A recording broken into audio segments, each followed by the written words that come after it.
कक्षा 6 पाठ बादल चले गए वे के विषय में आज जानकारी देंगे। किताब का नाम है अक्षरा। अब बादल चले गए वे के रचयिता है त्रिलोचन जी। कौन है? त्रिलोचन जी। याद रहेगा ना? पाठ बादल चले गए वे के पाठ के रचयिता है त्रिलोचन जी। यहाँ पाठ से कुछ विशेष शब्दार्थ लिख दिए जो पाठ के किताब में शब्दार्थ में नहीं दिया गया है। ठीक, किताब में जो शब्दार्थ दिया गया है उसको तुम लोग जो है लिख लेना, और ये जो ब्लैक बोर्ड पर लिखे हैं इसको भी लिख लेना, याद कर लेना। ठीक, तो अर्थ ज़्यादा समझ में आएगा। बादल तो सब लोग देखी हो ना? बादल का पर्यायवाची क्या होता है पता है? बताया गया है, एक बार फिर से याद कर लो। बादल का पर्यायवाची नीरद, तोयद, जलद, अम्बुद, मेघ, घन। सबको याद होना चाहिए। ठीक, पाठ का नाम ही है बादल चले गए वे। कवि जी बताना चाह रहे हैं कि बादल चले गए।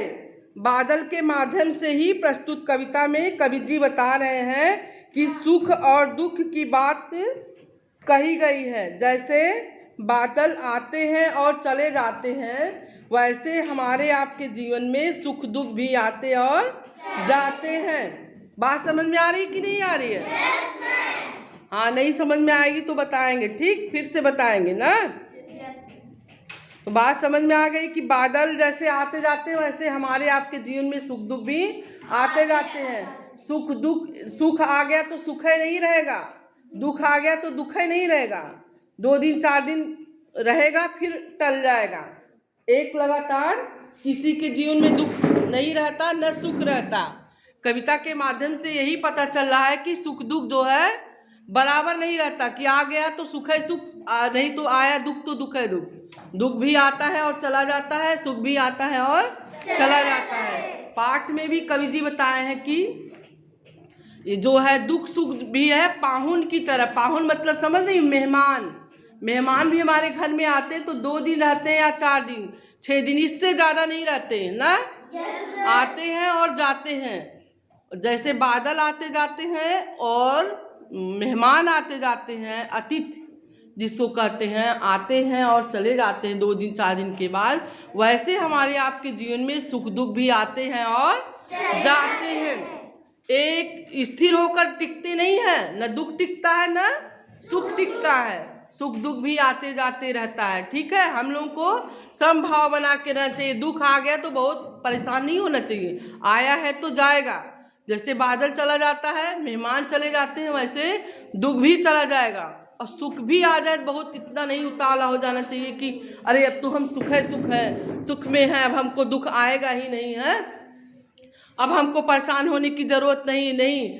हमको समभाव में रहना चाहिए। न दुख बहुत टाइम तक टिकेगा न सुख बहुत टाइम तक टिकेगा। हमको अपने कर्म में लगे रहना चाहिए, न तो बहुत परेशान होना चाहिए, न बहुत खुश होकर के सब काम वाम छोड़ के बैठना चाहिए। बात समझ में आई? पाठ में कवि जी का यही कहना है कि बादल चले गए। जैसे बादल आते हैं और चले जाते हैं, वैसे जीवन में सुख दुख भी आते हैं और जाते हैं।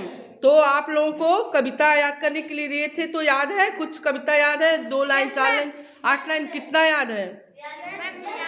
चलो सुनाओ। बना बना कर चित्र सलोना, सोना आकाश सजाया, राग दिखाया रंग दिखाया, छड़ छड़ छवि से चित्र चुराया।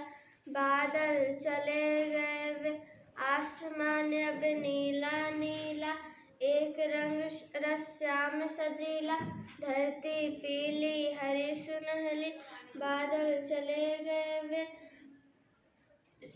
ठीक है बेटा, अभी अर्थ भी कुछ समझाए हैं पाठ के विषय में सारांश रूप में, तो क्या बता सकती हो कुछ? बताओ। अर्थ: प्रस्तुत कविता में बादल के माध्यम से कवि ने सुख और दुख की बात कही है। जैसे बादल आते चले जाते, वैसे सुख दुख जीवन में आते चले जाते। बहुत अच्छा, शाबाश। इसके लिए ताली बजा दो तुम लोग। ऐसे सबको समझना है। ठीक है, धन्यवाद।